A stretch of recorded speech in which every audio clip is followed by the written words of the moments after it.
Hello, everyone, and welcome to another episode of Trauma Recovery University. I'm your host, Athena Moberg, and this is my amazing co-host, Bobby Parrish. Tonight's topic is ending toxic relationships.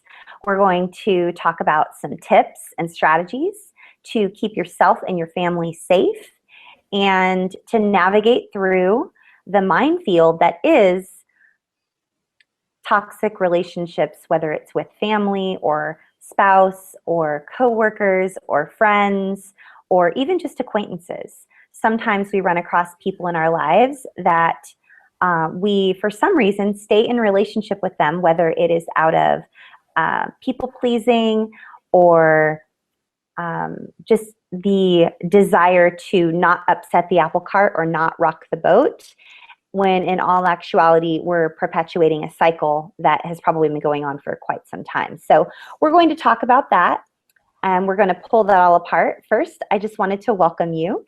If you are tuning in on a podcast platform such as iTunes or Stitcher or Spreaker or SoundCloud or iHeartRadio, we want to welcome you and remind you that this is a video broadcast. We are so excited to say that we have our own Roku TV channel. You can go to any Roku device or a Roku television and type in Trauma Recovery University. And we're also on YouTube. And you can go to YouTube and type in Trauma Recovery University TV, youtube.com/Trauma Recovery University TV. And if you would like to tweet out to us and communicate with us, this is an interactive broadcast. You're the reason we're here. And we're here every single week, every single Monday. If you're in the UK, we want to welcome you. It is Tuesday morning after 2 o'clock in the morning. So thank you for tuning in live. Very, very special welcome to all of our awesome participants that are here live right now and have already tweeted us, and they're in Victoria, Canada. If you're tuning in from somewhere else around the world, I know we have some people, we have someone in the Philippines, we have a couple people from New Zealand and Australia, so very exciting, this global realization that is happening with our what started as the No More Shame project and now is Trauma Recovery University. So thank you for tuning in. And as always, please, if you are triggered by this broadcast and by the topic that we're discussing, just press the pause button, come back later, practice excellent self-care and self-soothing techniques. And if you require any type of crisis counseling, or you find yourself having any type of suicidal thoughts or anxiety, please reach out to our dear friends over at rainn.org. That's RAINN.org. Or you can also dial them in the United States only, not you UK peeps, 1-800-656-HOPE. And I don't remember the number, Bobby. I know we always say we're going to try to remember that number. Every week. I know. I don't remember the number, but we are just so grateful. We are always so thankful that you guys have chosen to spend your hour of your week with us. And my sincere apologies. Most of you that are tuning in and watching this later on, you're not even aware of this, but our broadcast usually begins several minutes earlier than it did today. So we had some extenuating circumstances, and we thank you for your patience. And we are so excited to talk today about ending toxic relationships. So without further ado, I'm going to turn it over to my amazing partner, Bobby Parrish. She is going to educate all of you and inform you and remind you about our second annual anthology for the No More Shame Project. And Bobby's going to go into great detail about that. It's just a platform that we provide for you for free to share your true stories. And take it away, Bobby. I think I'm done chatting. Giving your public service announcements. Absolutely. We are so excited to be taking submissions for our second annual anthology of survivor stories. This year, we have a publisher. Last year we self-published, but this year we are going with Book Trope Publishing. And if you pop on over to the website, traumarecoveryuniversity.com, you see a tab that says book. If you just click on that, it will give you all the details on how to submit something and what to submit. We're looking for poetry and essays. nonfiction only, please. We're not looking for stories or fiction at this time. We want your story, your truth. And it explains there all about how to submit them, how long they need to be, what needs to be included, talks a little bit about some disclaimers about us needing to do editing, things like that. So please just go over there, take a look. You can submit as many pieces as you would like, but each one just has to simply have a separate entry form. There is no cost for submitting something to be considered for the anthology. Last year we published, I think about 24 or 25 different pieces. A couple people had multiple pieces selected, so feel free to submit as many as you would like. And we had wonderful reviews on last year's anthology, so much so that we had 2 publishers come after we published and want to do this year's anthology. And so we're very excited that we're no longer self-publishing. And we will be taking submissions until the beginning of June, and then we will begin making the selections and announcing selections. We are going to be publishing in November, and that's because November is No More Shame November, which is our annual, I just about said national, but it is nationally, but it's our annual advocacy campaign for awareness about childhood abuse. And so we look forward to giving us submissions. We've already got some. They're fantastic. Please keep them coming. If you have any questions, don't hesitate to reach out to us at nomоreshameproject@gmail.com, and we would be happy to answer a few of your questions. In the meantime, just pop on over to the website, traumarecoveryuniversity.com, and hit the book tab, and you should see all the details that you need. And again, if you need something else, don't hesitate to reach out to us. We're really excited to get your stories and essays. So I think that's it. Yeah, we had another person submit, I think it was this morning, early this morning. So yes. We're really excited to be reading your guys' stories. And like Bobby was saying, this year's topic is Together in Recovery, how community has affected your recovery journey. And I want to talk about Bobby really quick, and she didn't know I was going to do this. So just, you can go wah, wah, wah, la, la, if you don't want to hear what I have to say, but I just have to, I really want you guys to understand and acknowledge the groundbreaking work that Bobby is doing. She wrote a blog post recently, I believe it was yesterday, for rachelintheoc.com. And it is so important, this most recent article that she's written, and it's lit a fire in me that I haven't had in quite some time. And I've had people email me about it and respond to my post on Facebook and tweet me about it and private message me. And I bought a website domain today so that I could continue this grassroots type of campaign to reach out to adult survivors of child abuse and navigate this journey of recovery with other people. Being in community during recovery is one of the key factors of reclaiming your life. And we are such advocates for being in community with others. So just bravo, Bobby, for just the way you articulated that blog post. That article was so powerful, so well written. It was so beautiful and transparent and raw and real. And there was just such a call to togetherness in that article. And I was just so moved by it. And I mean, I've had family members that I didn't even know, like, paid attention to anything I did, reach out to me and say, I think what you guys are doing is really great. You and your partner are doing some awesome things. And so, Bobby, I just want to say thank you publicly, that I appreciate everything that you're doing, because it's making a huge difference. And I know that I'm in the state of Hawaii, and every state is very similar, where there's such a stigma about certain things, and certain things are not talked about. And here in Hawaii, it's very much like that. It's a very, very taboo, hush hush. Family is family. It's ohana. You don't talk about your ohana in any way that is not complimentary, even if that ohana is abusive, whether it's sexually, verbally, physically, abandonment, neglect, whatever. And you know what? I'm just some haole girl on this island, and these people are probably going to wonder, like, what's this haole girl doing standing up here in the state of Hawaii, wanting to tell all of us, that we should be speaking up about our abuse.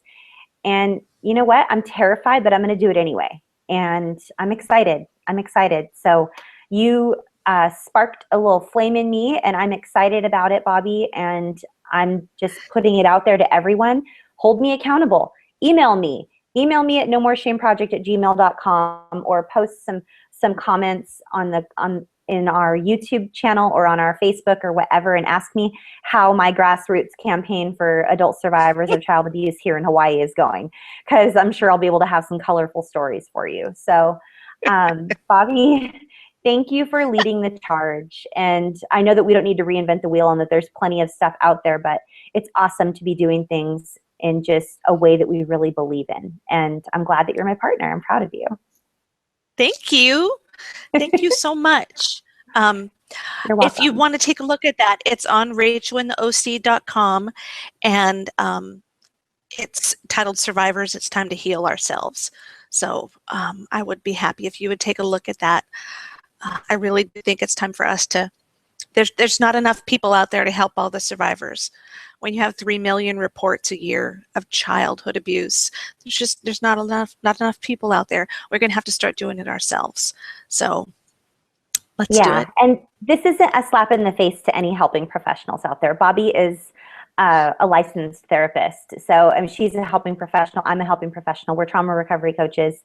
We're, huge fans of the psychologists and psychiatrists out there. But let's just be real, you guys. I mean, if the psychologists and the psychiatrists and all the therapists and the counselors out there were enough, there wouldn't be such tragedy and such an overflow of pain that's going on, that's affecting people's relationships in their lives from the time they're little. There are over 2 million cases of child abuse every single year in the United States. And that's only the ones that are reported. Am I right? 2 million, Bobby? Yeah. Actually, 3 million reports a year that involve 6 million children. Some of those reports involve more than one child. So 6 million children a year affected by child abuse. And like you said, that's only the numbers that are reported. And it's not about, therapists not doing a good job. It's not about psychiatrists not doing a good job. It's about there are not enough of them. And there are not enough of them that are trauma informed.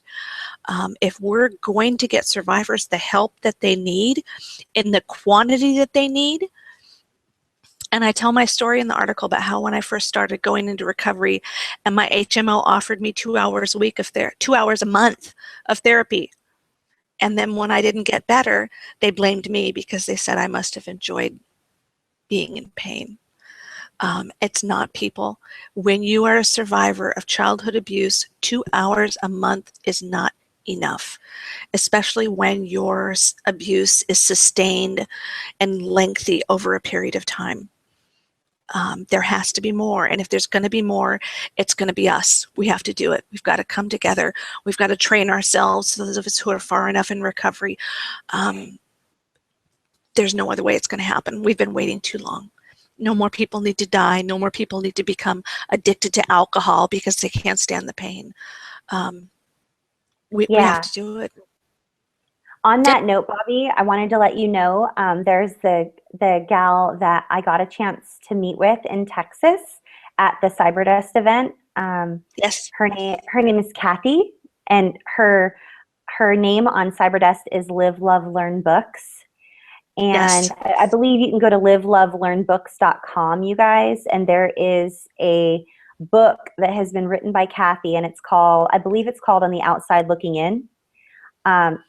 A tremendous, an amazing resource for people that have been affected by anyone that has struggled with addiction. And there are so many people that have struggled with addiction, which the addiction is a direct result of them wanting to numb out because the pain of their childhood abuse is just all encompassing. And that is probably going to spark some of you little naysayers out there to say, oh, so you're just saying that the reason people are addicts is because they're abused, that you're making an excuse for them, like they didn't choose it. And that's not what I'm saying at all. I'm saying that there is a reality that when you grow up in a home that is abusive, there is a higher propensity of addiction. In fact, I have an excellent resource here that I want to reference while we're talking. And I got it from, I'm a member of NAMI, and I'm certified through them in mental health first aid. And I got an email recently. I'm going to find it here super on the fly, guys. Sorry about this. I want to share this with you. I forwarded this to you, Bobby, and I want to reference it. It's all about trauma, addiction, and suicide. Now, most of you already know this, but I serve on a suicide prevention task force here in the county of Maui. It's called Prevent Suicide Maui County Task Force. And I've been certified in suicide prevention through here in Maui County for years, since I think right when I got married. I feel like I want to share this with you. There's this picture here. It's almost like a meme, and it says, "Did you know there is a stronger link between childhood trauma and addiction than there is between obesity and diabetes? 2/3 of addicts report being abused as children." That means that the war on drugs is really a war on traumatized people that just need help. We can't say it loudly enough, you guys. I know this is off topic and that we are going to be talking about ending toxic relationships, but this is just something that just needed to be brought up and talked about and mentioned. And the trauma that happens to children in their own homes where they're supposed to feel safe, that colors their entire world and every choice that they make throughout their entire lives, whether it be a relational choice or a food choice or a choice of where to go or where to work. When every single choice you make in your entire life is colored by the fact that you don't live in a safe place and the world is not safe, and so you're in constant survival mode, there's got to be something to be there. There needs to be some more help, and we want to be a part of the solution and not a part of the problem. So reach out to us if this resonates with you, and if you're just like, yeah, and you're so excited right now the way I was when I read Bobby's article, please reach out to us, because we would love to support you and stand by your side and perhaps guide you. I have some resources that I was researching today, and I'm excited to say that I am a lot more educated than I was yesterday, and I can't wait to move forward with the web domain that I purchased. I'm going to build myself a website. I'm going to advertise myself in the local paper or whatever I have to do, and go out and hit the streets and do the whole grassroots thing. So, okay. Yay! I feel like I've been on a little soapbox here, Bobby, but it just needed to happen. I wanted to say thank you for all that you're doing, because if it wasn't for brave people like you that are saying the hard things that need to be said, we're going to wake up 10 years from now and be in the same exact place that we're in now. And I don't think any of us want that. So no. Thank you for being a truth teller in my life. Thank you. Thank you. I appreciate that. You're welcome. Let's tell a little more truth today and talk about toxic relationships. And this morning's chat, wow, it really went differently than I expected it would go, because we kind of got into a discussion, which is not wrong. I love it. And I think that chat needs to be an organic process, and it goes in the direction of whatever the people who are in the chat need it to go. People ended up talking so much about why we end up in toxic relationships. And it was very encouraging, which I know is the opposite of perhaps what you might expect. But when survivors get together and we talk to each other about our experiences and why our experiences have happened the way they've happened, most of us believe that the reason anything as bad has happened in our life is because we're bad, or we made bad decisions, or we aren't capable of doing anything good. And when we're talking about, being in toxic relationships, whether that's an abusive relationship or, one where someone just simply flat out doesn't respect us, doesn't really care about us, and we really need to move on. And people were talking about how they felt like they didn't deserve anything better, or how their childhood desensitized them to abuse. And so they learned to tolerate it when people who had not been exposed to abuse as children don't grow up learning to tolerate abuse. We talked about how many of us grow up with, and this is the one that really hit me, really pinged me, was that we grow up thinking that love has a price. So if I'm going to be loved, that love has a price, which means I'm going to be hurt physically or emotionally. I'm going to be yelled at. I'm going to be disrespected. I'm going to be betrayed. I'm going to be deceived and lied to. And I know as you hear that out loud and it sounds outlandish, but it is so true that those of us who grow up in an abusive environment where love does come with a price, because we're told that we're loved and we don't realize that that is not a healthy love. It's all we know. So love comes with pain. I love you so much. That's why I'm doing this. You made me do this to you. All those awful toxic messages and things like, if it weren't for you, this is all your fault. You're to blame. You can't leave us, because if you leave us, no one else is going to love you. All those horrible toxic messages that we got, all of that was coupled with the fact that we were being told we were loved.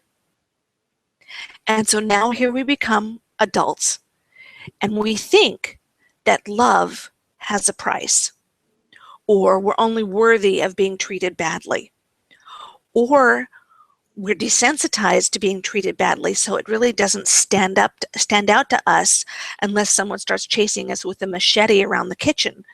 Then that's stark enough that we see it, but otherwise we don't really see it. And then there's the old, we're used to it. And I think this one is really subtle, and sometimes people don't understand it. They look at a woman who married an abusive man, got divorced, she marries another abusive man, gets divorced, she marries another abusive man. And people stand there and go, what in the world is she doing? I can tell you exactly what she's doing. She's seeking out relationships that she thinks she deserves. And she's also seeking out relationships that she is comfortable with. That doesn't mean she's happy with it. That doesn't mean that's what she wants. That means that's what she knows. She doesn't know healthy relationships. And so the thought of seeking one out is actually terrifying. And I think I want to mention that this is all happening on a subconscious level, Bobby, because a lot of this is absolutely. Yeah, we don't consciously tell ourselves that we don't deserve good things. We don't consciously tell ourselves that we don't deserve healthy relationships that are not painful and abusive. These are just things that we're sort of programmed with, and it's happening all sort of on like a behind the scenes subconscious level. Because when you were speaking just a moment ago, Bobby, and you were saying, what was she doing? She married this person, and that person was abusive, just like her upbringing, even though she swore it was never going to happen. And then what does she do? She marries another abuser. And then what does she do? She gets together with another abuser. What's wrong? What is she doing? And you said, I'll tell you exactly what she's doing. And then you went on and shared the reasoning behind that is the truth. I'll tell you what I was told my entire life. I'll tell you what the message I was told as to why I married abusers. I was told that the common denominator of all of these relationships that are abusive is you. You must be the problem. It must be you. Yes. You're the abuser. You're the one that causes all the problems. You must be crazy. Right. It's got You to be cause you. people to be abusive. Of course, because the only common denominator in that relationship, and that relationship is you. And we're here to tell you that Right. that's a lie. Oh, absolutely. And I can remember hearing that one in my second marriage. Well, everything was fine with my first marriage. So if there's anything wrong here, it's not me, it's you. Um, and it wasn't until I could break that lie that I was finally able to leave.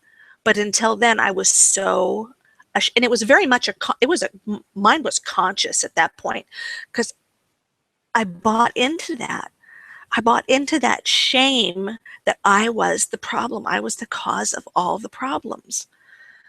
Um, but we're so trained in that thought pattern, and we're so groomed. That's the word I wanted. That's the word I was looking for.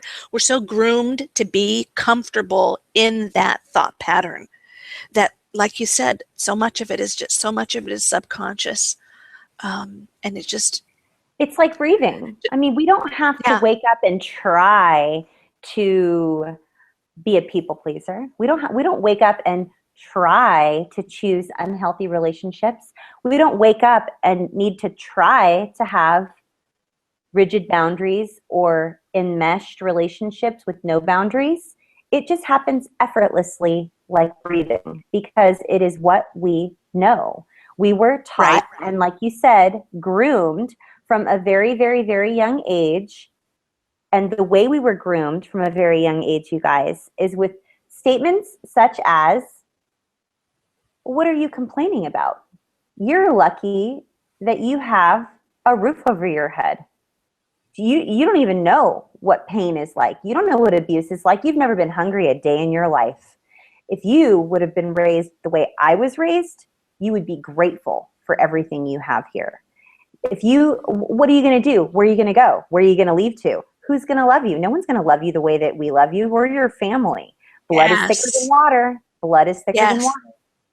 Oh, that one, nobody's going to love you more than we love you, or nobody else is going to love you. We're the only ones who are ever going to love you because we are your family. Wow. What a message. What a message to imprint. And I'm sure Well, for some families that, you know, blood is thicker than water, but it certainly was not our circumstance. And it's not a well, no, generalization.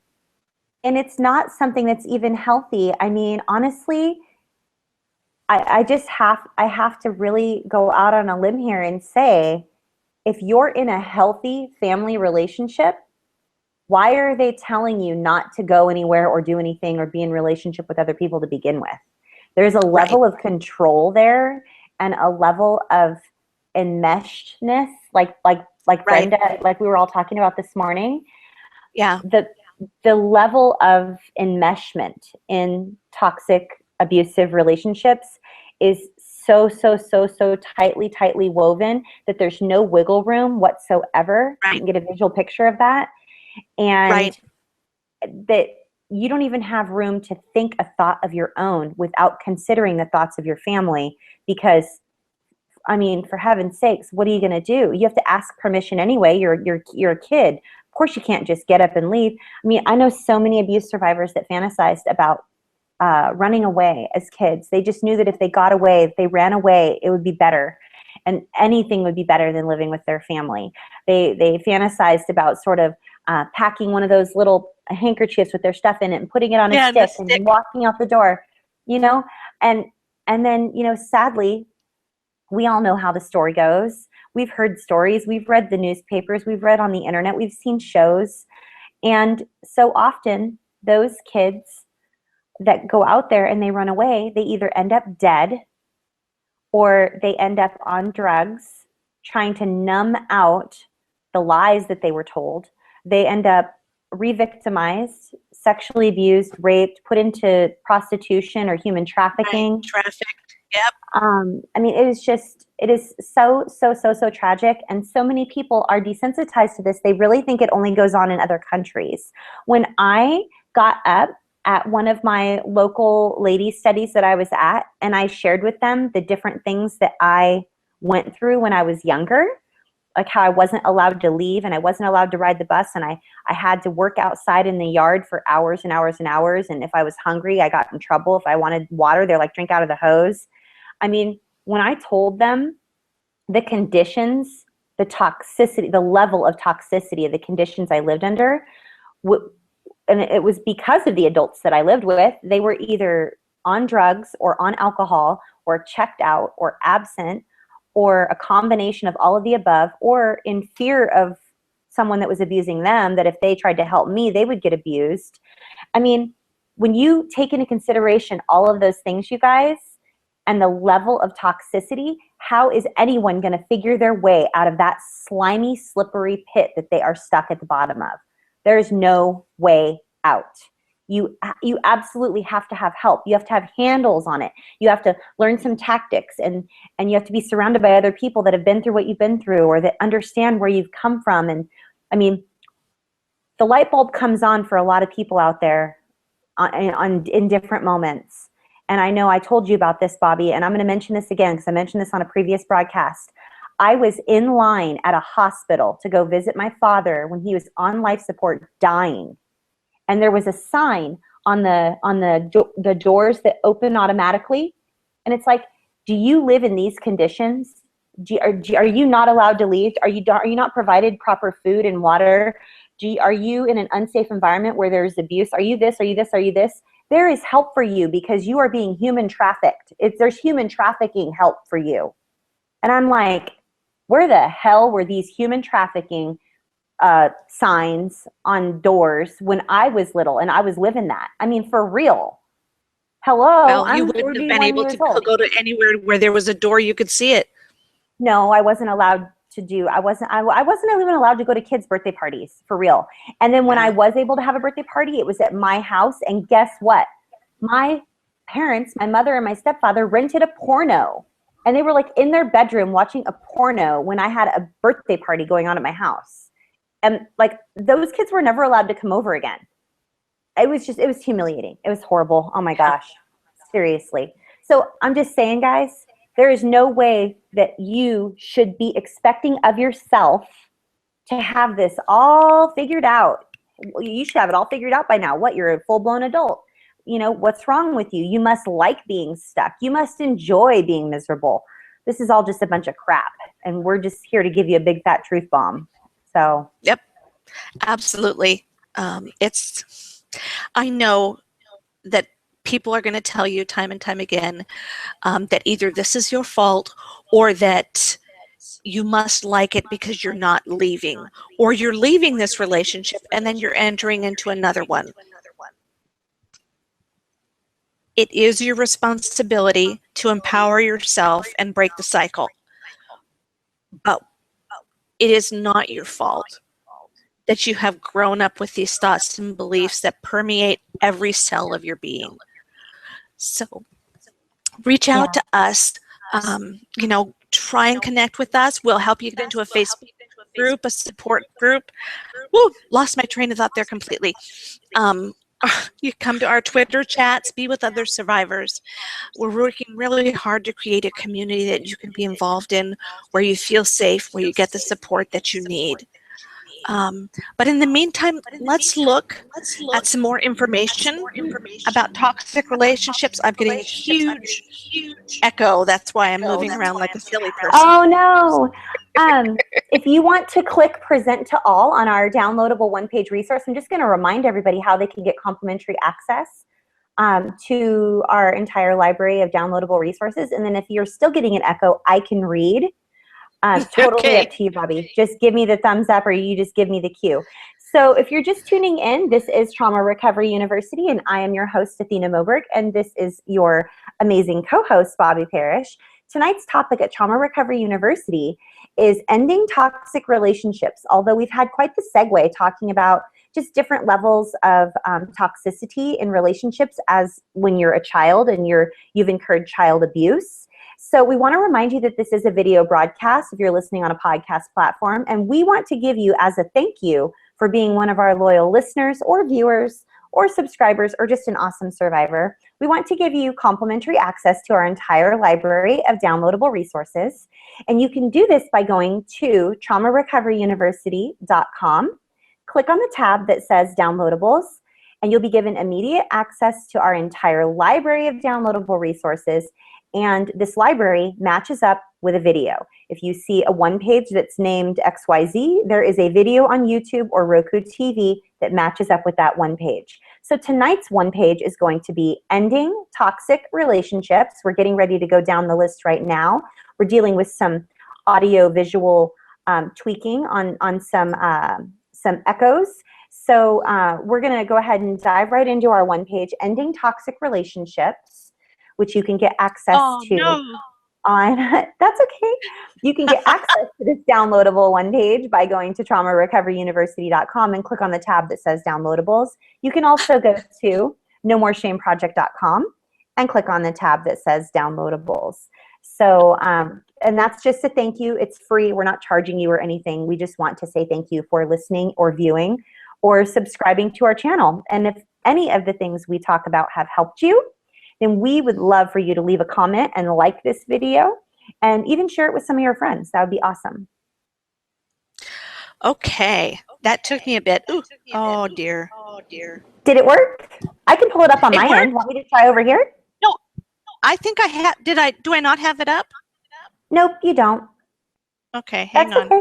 It was up there for a moment and then it just came down and then I got to see you smiling and looking at your computer. Let's try it again. And this is live, folks. This is what happens when you record live. Oh, I see it. It's coming. Okay, hang on. I've got to hit the present to everyone button. There it went. And let's see here. How's that? It looks great. Awesome. It looks great. We can't, there we go. Perfect. Are you receiving an echo on your end, or shall I read, or you tell me what you would like, Bobby? Oh yeah, I've got a pretty bad echo here. Well, why don't you just jump right in? I'm going to go down the list of on our one page. I'm just going to go through the narrative and just dive right in if your echo gets too bad. I'm not hearing your echo. Okay. And so if I get some tweets letting me know that there is an echo, I'll let you know. Otherwise, I'm just going to start reading, okay? So we've already talked a lot about this, you guys. We're more than halfway into our broadcast right now, and we're talking here about, as survivors of childhood abuse, the family environment and the relationships we grew up in were often not only dysfunctional, but toxic. And what our family called love always came with a price. The price could vary. It could be abuse or demoralization or excommunicating you from the family or whatever. Attached to that price as well as the price attached is also in addition to unforgiving standards and rules that we had to follow in order to be eligible to receive their quote unquote love. So we, as adults who have survived childhood abuse, often grow up thinking that love is defined by conditions, harm, and consequences. We have very little knowledge of true love or healthy relationships, and this could not be more on point and true with anyone out there that is watching or listening that has been raised in an environment where there was no unconditional love. My husband was raised in an amazing environment by wonderful parents who were nurturing and kind and provided for all of his needs. And my sister-in-law and my brother-in-law, they all talk about the Leave It to Beaver family that they grew up in. No family is perfect. And oftentimes if we're not hit or had things, horrible done to us, we don't consider that an abusive environment. But you can do your own research and find out what environment is abusive and what environment is not abusive. We've given you quite a few examples tonight, and not everyone was as blessed and fortunate and lucky as my husband's family. Many times your basic needs are not met. Food, shelter, safety, love, kindness, compassion, nurturing. If you didn't receive those things unconditionally, meaning that you could just wake up and be loved just as much as if you did all your chores and got perfect straight A's and made breakfast in bed and pulled all the weeds and did all the amazing things that you were expected to do as a child. If you were not raised in an environment of unconditional love, then chances are this is going to be hitting you somewhere right behind your belly button. So if you have questions about abuse, then please feel free to email us at nomoreshameproject@gmail.com. And we're going to continue on with this one page, Ending Toxic Relationships. Understandably, this situation that we've just described often leads to re-victimization. So as survivors, it is essential that we learn the qualities of healthy relationships. If we didn't have them modeled for us in our home, we absolutely have to learn these qualities. So we have to learn how to enter and build healthy relationships, and how to end the toxic relationships that we have found ourselves in, that we end up in, or even those toxic relationships that have been a part of our lives from the time we were little. These could be from our parents or family of origin, friendships that we've had from the time we were little. You may hear things like, well, what do you mean you're not going to be friends with me anymore? We've known each other since we were in 4th grade. We're like 60 years old now. What, you know? But we're going to go down farther in this one page. We're going to talk with you and let you know that you are not responsible for these people's feelings and the repercussions from the way that they're treating you. So we have 3 points here that we want to share with you. And if you want access to this one page, you can go to nomoreshameproject.com and click on the tab that says Downloadables. And it's called Ending Toxic Relationships One Page. Or traumarecoveryuniversity.com and click on the tab that says Downloadables. So right towards the middle, here we are. First and foremost, we need to understand that we not only do not deserve to be treated poorly, but that we deserve to be treated with respect, compassion, and kindness. When we are not firmly rooted in these beliefs, we can easily be convinced to stay in a relationship that we are trying to leave. Bobby and I have given you many examples of this. Before my father passed away, there was a little bit of strain on our relationship because of the way he chose to speak with me. When he would talk to me, he would say very unkind things. He would just be, in his mind, only joking. He would call me things like fat or ugly or stupid or clumsy, or he would tell me that I was a dummy or that I wasn't smart. And even though he didn't think these were he was doing any harm because he was just joking, I have spent most of my life feeling fat, ugly, dumb, stupid, and clumsy, and even referring to myself in those terms because that was what I learned. Even though it was a joke, it was just kind of how I viewed myself. So parents, if this is you, you have young children, don't say those kind of things to your kids, even if you're just joking. It really is a form of bullying, and it shreds their self-confidence, and it makes them really fall into self-loathing and having low self-esteem and being in abusive relationships and possibly even addiction or suicide. So just a heads up. Those words stick. Oh yeah, they do stick, don't they, Bobby? Yeah, they do. I mean, words cannot ever be unspoken, you guys. There is power in the spoken word. The whole sticks and stones may break my bones, but your words will never hurt me is a big fat freaking lie. Period. You know, and we talk to so many survivors who say, but I can't have been abused as a child because I was never hit or I was never sexually molested. But what they were was verbally beat down year after year after year after year. And I got to tell you, that's abuse. And it's just as damaging, maybe in a different way, but it is just as damaging as being beaten or raped. It's abuse. It's abuse. It is abuse. And especially, and I know I'm not trying to pick apart and do the whole gender bias thing here, because I know we have a lot of issues with that. But I just have to say, you guys, when a boy is told that he's not going to end up to be anything, he's never going to succeed, you're going to be just like your father, what are you thinking? What are you dumb? And I mean, these are the young boys that grow up to be the men that are going to be fathers of daughters. I mean, these are the boys that we're raising to be leaders of homes, and it's just so demoralizing and so emasculating. And if you have men that are out there that have been verbally ostracized their entire life from the time they were little, how are they going to know how to treat their daughters? How are they going to know how to treat their wives? How are they going to know how to be proud of who they are and feel like strong young men that are able to be healthy? And I mean, I'm not saying that it's worse to say these things to boys than it is girls, but girls, you guys, girls talk to one another. You know, we say about 1,000 more words per day than men do. And if one of my girlfriends came to me and said, so and so said this about me, like, is that true? I would spend 30 minutes telling her how untrue it was. And then one of my guy friends, if they ever did come to say something to me like, gosh, so-and-so said this about me, can you even believe that? If I tried to spend 30 minutes telling them how untrue it was, they'd be like, all right. Like, I get it. You know, no worries. I'm fine. I'm totally fine.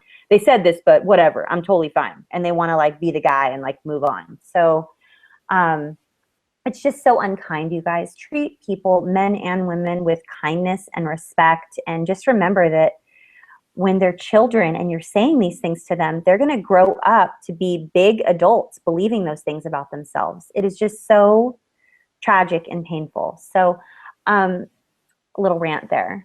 So down towards the bottom of our one page, right? So towards the middle to the bottom of our one page, second, if you are not sure about how to end a toxic relationship, it is wise to talk to a safe person and make a plan. We have an episode on how to make a plan. It's called Crisis Management Plans, and there's a one page, and you can get that on our website. So talk to a safe person. If you don't have a safe person in your life, reach out to Bobby or myself, nomoreshameproject@gmail.com. Ask to be a part of our private secret Facebook groups. Get in community with other people. Start telling your truth and start receiving support that you deserve. What is it that you're going to say to these people if you need to end this toxic relationship? How are you going to talk with them? When and how will you have the discussion with the person that is toxic that you wish to separate from? How's that going to go down? What will you do if they receive the news badly? What if they're abusive? What if they're unkind? What if they bawl their eyes out and they apologize and they swear it's never going to happen again? What are you going to do? You've only heard it for the 1,000th time. Oh, I promise I'm never going to hit you again. I promise I'm never going to slam the door again. I promise I'm never going to throw things at you again. I promise I'm never going to yell at you again. These promises that we hear from people time and time and time again, at what point do we decide to have a healthy boundary and let them know, when you say those things to me, it's very painful. I need you to not say those things to me. And if you do say these things to me, or you do X, Y, Z, I am going to need to leave. I'm going to need to end this relationship or put limits on this relationship. And for God's sake, you have to follow through. If you make these empty promises and you don't ever follow through because you're afraid, it just creates more of the deeper level of toxicity that exists when you don't follow through is so much harder to dig yourself out of, you guys. When you say something, mean it. So well, and whoever it is that you're trying to separate yourself from will use that against you. Yeah, you used to say that. You said that before. Right. Yeah. You said that before. Just go over there, sit down, be quiet. Yeah, and they'll shame you. And then that shame tastes very bitter. And so in order to placate them and help them to stop doing that, you just want to please them. And then you're stuck right where you were before. It's just a toxic cycle, you guys. So down towards the bottom on the paragraph that starts with the letter third, know that you are not responsible for the other person's feelings. Understanding of the reason why you're ending relationship or the negative consequences they may have if you end the relationship. So what does that even mean? So you decide that your boyfriend, who has raised his voice at you or is, being horrible to you, needs to move out and go find another place to live. And you've had this conversation with him so many times. What are you going to do? Oh, and then he tries to throw in your face, well, what am I going to do? How am I going to get to work? Well, I can't afford to move out. Oh my gosh, what do you expect me to do? I mean, what if they get angry? Or what if they're hurt? What if they make all these excuses and they promise you it's never going to happen again? At what point? At what point are you going to talk to a safe person and develop a plan? These people that have been abusive and toxic in your life need to resolve these things for themselves.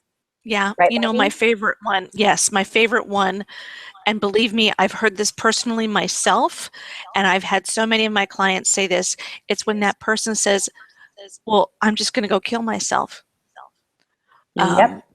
I can remember trying to end a relationship with a gentleman who I had dated for several months who was abusive. And after I ended the relationship, he was calling me on the phone for like the next 24 hours solid, saying, I'm out in the middle of a field. I'm going to jump in front of a train. I'm sitting in my front driveway. I have my father's gun. I'm going to kill myself. It's really hard not to fall for that when you have been raised in such a painful situation yourself. Our empathy kicks in, our compassion kicks in, but you are not responsible. So if the person you're going to talk to about ending the relationship has a history of doing this kind of thing, know that.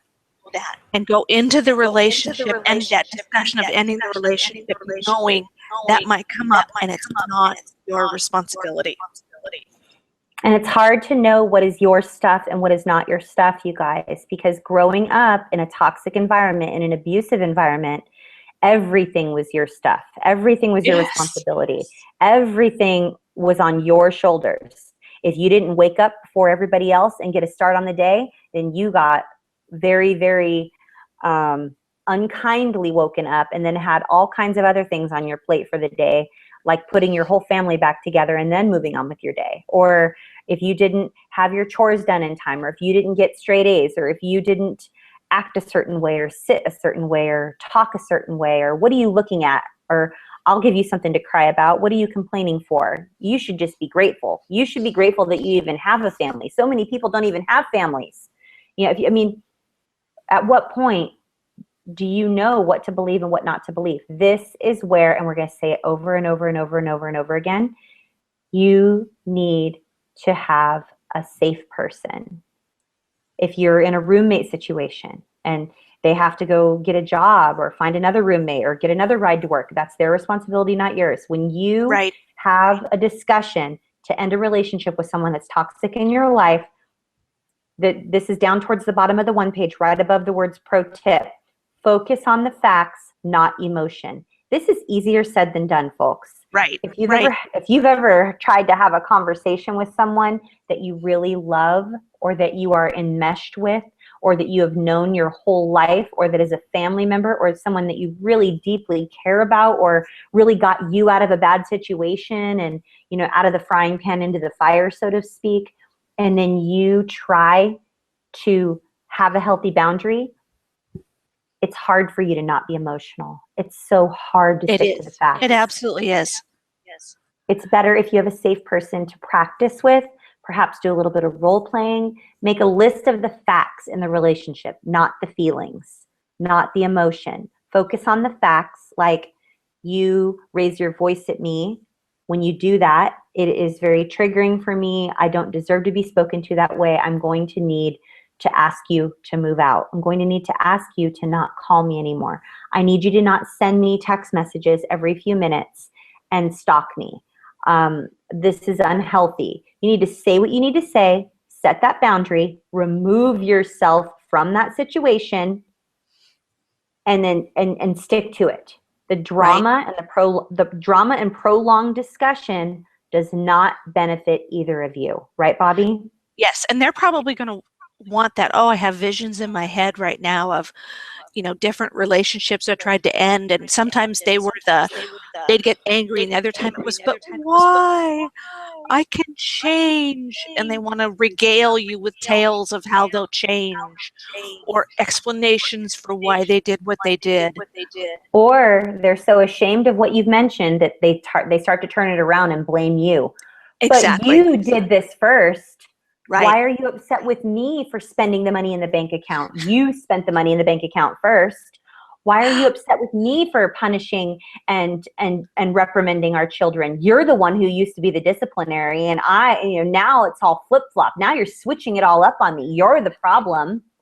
I mean, these are all conversations, right, Bobby? I'm sitting here just chuckling to myself, although this is not a funny conversation. How ironic is it that you and I can rattle these conversations off the top of our head because we've had them. We've been there.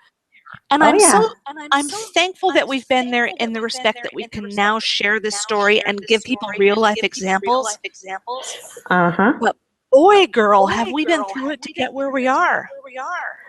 Yeah, most definitely. It's pretty funny, like you said, not funny, haha, but funny, interesting, that not only can we rattle these conversations off like rapid fire, but so many people out there right now are driving in their car or sitting in their room, or they're sitting in a library or in class with their earbuds in, or they're on a subway or on a plane or wherever it is that they decide, or those gals that message us telling us they start their day, the first thing they do in the morning is turn on Trauma Recovery University. Like they're going, oh my gosh, how did they know those are conversations that I've had with so many people? It's like we're getting into their heads, but we've all lived it. That's why we're here. That's funny, because just this morning, when we were talking about this in chat, someone said, get out of my head. How do you know all these things that I have lived through? Yeah, and Brenda was like, Athena, were you eavesdropping and peeking in on my family? I'm like, our families are the same. Yeah. I want to share a really, I've only briefly shared it before, but I'll share it after we finish our one page because I want to look at everybody in the face. We're going to finish up our one page, you guys. We're right at the top, right at the bottom above pro tip. Taking a safe person with you when you go to end a relationship. Do that if it's necessary. And I highly recommend this, you guys. It is not easy if you don't have a third party. If you have an unbiased person that is not emotionally involved, I don't mean drag your kids into the situation. I mean, they're like a safe person that is perhaps a coworker that has opened up and trusted you, and you guys have had really deep conversations besides not like about the weather, but like something deep, bring a safe person with you, someone that you trust, someone that you could tell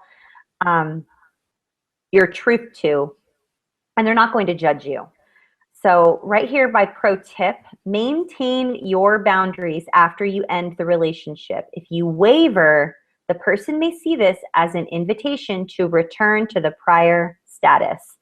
Bobby, this one hit me like a bullseye between the eyes because oh my gosh, yes, because as you know, you guys, if you've been following us for any amount of time, and we've been here for like a year and a half, I have had to have some very healthy boundaries with some of my relatives, with some of my family members.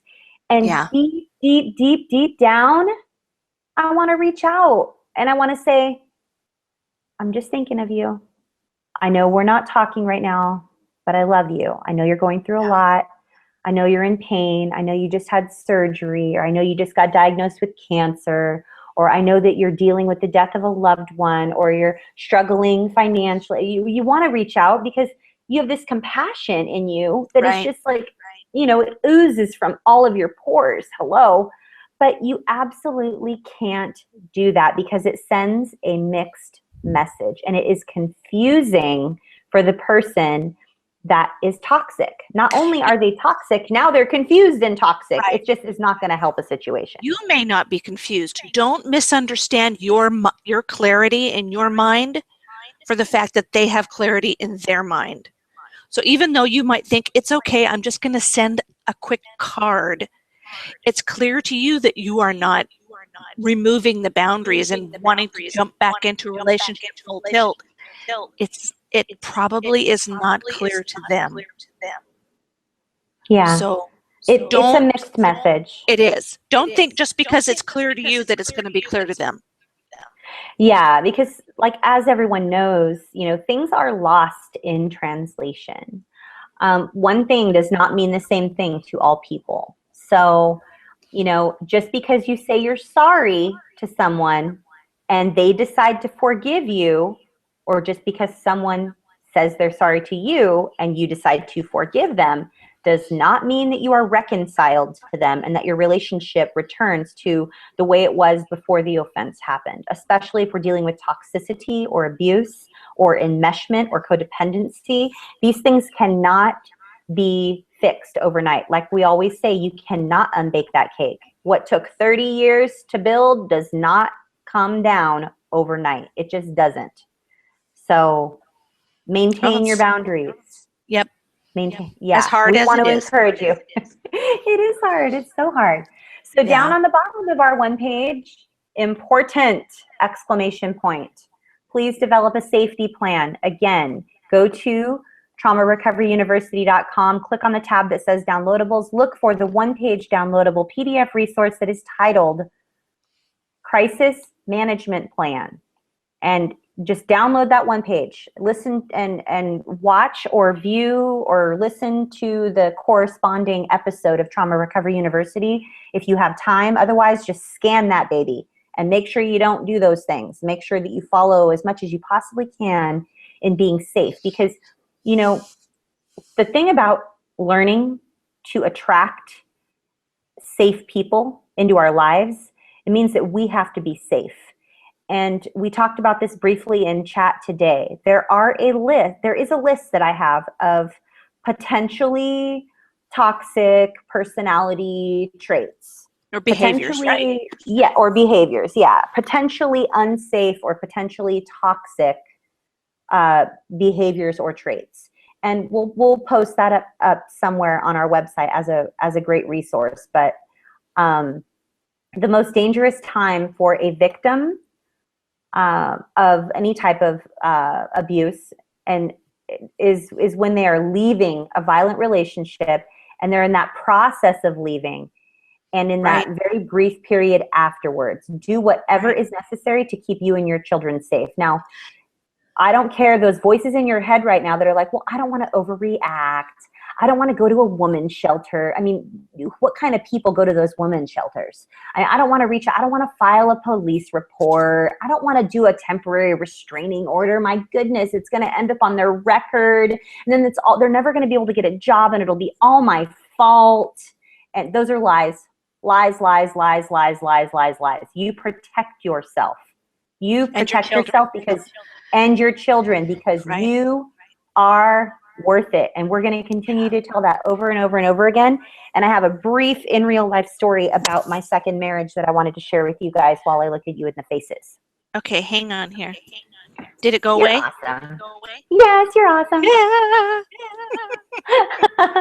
So you guys have heard me tell this story briefly before, and I just want to share it again because I really feel like it's easy to forget that we're the ones facilitating these videos and we're the ones that have this TV channel and we're the ones that are doing all this, so we've arrived. And that is just not true, you guys. Hello. We are in recovery right alongside you. And I want to tell you a little bit about a story briefly. I know we're over time right now, but it's worth it. So, and I want Bobby to share a little bit after I tell you this as well. So about 15 years ago, I was married to my second husband. And because I was raised in such an interesting, toxic, abusive, domestic violence environment, days in our home were very, very likely to be loud and violent. Things would be thrown. The telephone would be ripped out of the wall. There are a couple of people that are watching live right now that will definitely relate to this. Best Stacy ever. And when the telephone gets ripped out of the wall, that prohibits you from reaching out for help. You got to try to scurry past the people that are being crazy to go try to reach a neighbor to use their phone to call the cop because someone's going to die. There's weapons involved, there's drugs, there's alcohol, people are crazy. It's nuts. When that's the environment that you're raised in, like I was, when you're in a marriage, like 20 years later, and your husband is using drugs and alcohol and drunk driving and wrecking his company car possibly, or he's lost and calls you and he's incomprehensible, completely drunk, and he says, I don't know where I'm at, but I need a ride because I'm drunk. Throw your son in the back seat and come find me. And I'm saying, but I don't know where you are. Well, just star 69, call the number back, and whoever answers, ask them where I am. I need you to come get me. I wasn't able to come get him, you guys, because I star 69 and no one answered the phone. And he was on the phone. Like, why couldn't he just hand the line to somebody else? The things that drunk and druggy people talk about is crazy. So this is just one instance that I'm telling you about. But the hell I had to pay for not going to get him was, and of course, when I talked with him about it later on down the road, briefly after that, he was not the problem. I was the problem. He says he just wanted to be normal like everyone else and go out for a beer with his friends. But that was never really the case. There was usually a lot more than one drink involved. He can't just go to happy hour and have one drink with his friends. He would become extremely intoxicated, and then he was using drugs with his friends. And then it led him to have other behaviors that were very unsafe, such as pornography, online pornography. Turns out I was married to a pedophile, and he was having an online relationship with a 14-year-old little girl, and he was well into his 30s.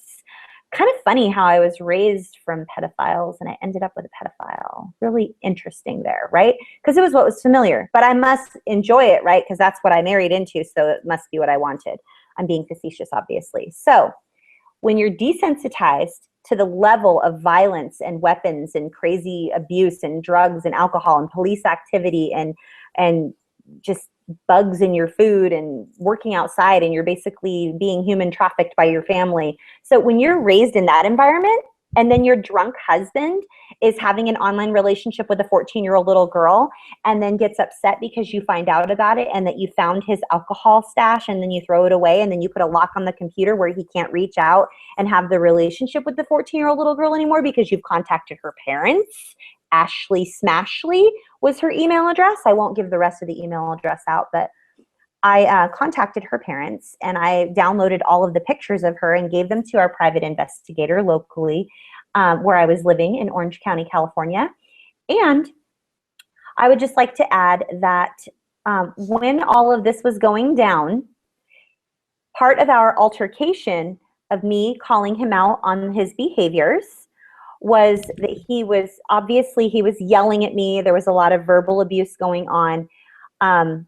Then it turned physical. And this was late in the night. My son was sleeping. He was not awake at all. But I knew at that moment that it was all just getting much, much worse. So the abuse turned from verbal to physical, in that he started to spit on me, like hawk loogies on me, like landing on my skin and my hair. And then when I tried to get out of the room because he was threatening me, he ended up slamming my arm in the door and almost breaking my wrist. At that point, my son woke up, and I knew at that moment that I couldn't live that way. I was desensitized. I didn't see it coming because I thought it was going to get better and that we were going to go to counseling, and he said he was sorry and it wasn't going to happen again. And that just wasn't the case.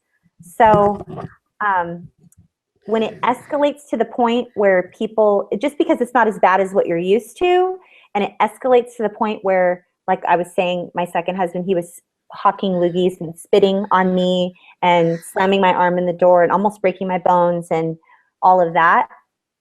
Don't wait until it gets that far for you to wake up and realize that you need help. I wished I would have separated from him and kept myself safe until it got to that point. And I waited too long. So been there, guys. And if you need some encouragement or a safe person to bounce some ideas off of, reach out to Bobby or myself. Bobby, I know you had to step away for a couple moments, but I was just I talking did. about when I was married to my second husband, and he was um, involved with the 14-year-old girl, and then he was spitting on me and slammed my arm in the door and that whole thing. So it ended up being great. I wasn't permanently injured or anything physically, but mentally and emotionally it was really hard. And I know you have some similar situations that you've shared with me, just of some abuse that I was talking about desensitization. Yeah. Because when you're raised around such violence, and then it's just little things like words or spit, it's not that big a deal. There's no weapons, right? I mean, Right, exactly.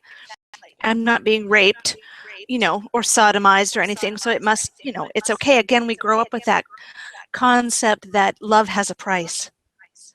And so we figure we're not paying very much right now. So, and we're never going to get it anyplace else because no one's ever going to love us again.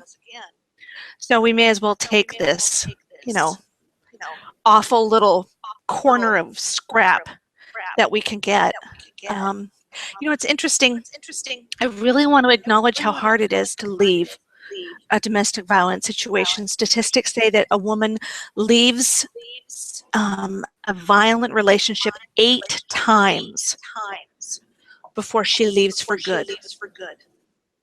And I used to work in a domestic violence shelter in Portland, and that was so true. We had women come through the shelter multiple times, repeated times, because it took a long time for them to reach the point where they knew they were worth it.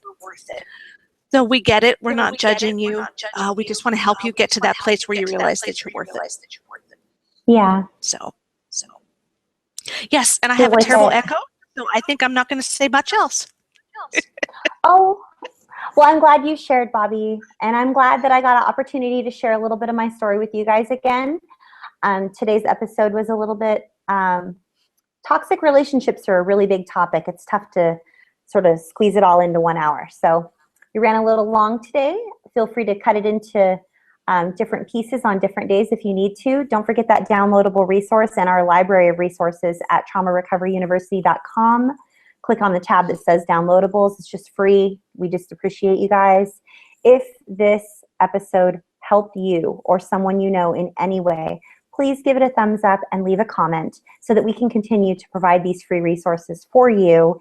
And as always, we just appreciate your guys' support. We pick the topics that we talk about when you guys send us the emails or send us the tweets or the private Facebook messages or whatever it is that you send us.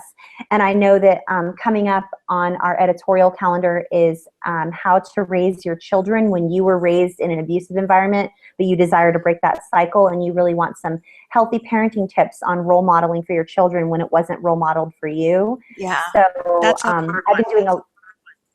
been doing a lot of research on that, and I've actually taught on that before. So that's coming up on our editorial calendar. And then I believe we should talk more about unhealthy personality traits and behaviors and how to be made aware of those and just some things to look for, almost like a litmus test. Like if this, then that, like the website IFTTT or whatever. So if they have this, then don't continue the relationship. If they have this, this, and this, so we want to give you a little bit of a grid or like a recipe so that you will know. People. Yeah. And we have discussed safe people in the past. It's a great episode if you haven't watched it yet. But we appreciate you. And we look forward to you tuning in every single week for Trauma Recovery University. And Bobby, I appreciate you so much. And thank you. I'm so glad you're home. You're welcome. I know, me too. This is my house. It's so good. Oh my gosh, I was traveling, you guys, and I didn't have a lot of really solid internet access. So if some of our episodes were a little wonky, we apologize. Thanks for we're a little tuning in. wonky sometimes. Well, I think I'm a little wonky like every day. I mean, it's okay. I'm Athena Moberg, and this is Bobby Parrish, and this has been Trauma Recovery University, and we love you guys. And I know we didn't put up our information, but just reach out to us at nomoreshameproject@gmail.com, and we will respond personally. Bye, everybody.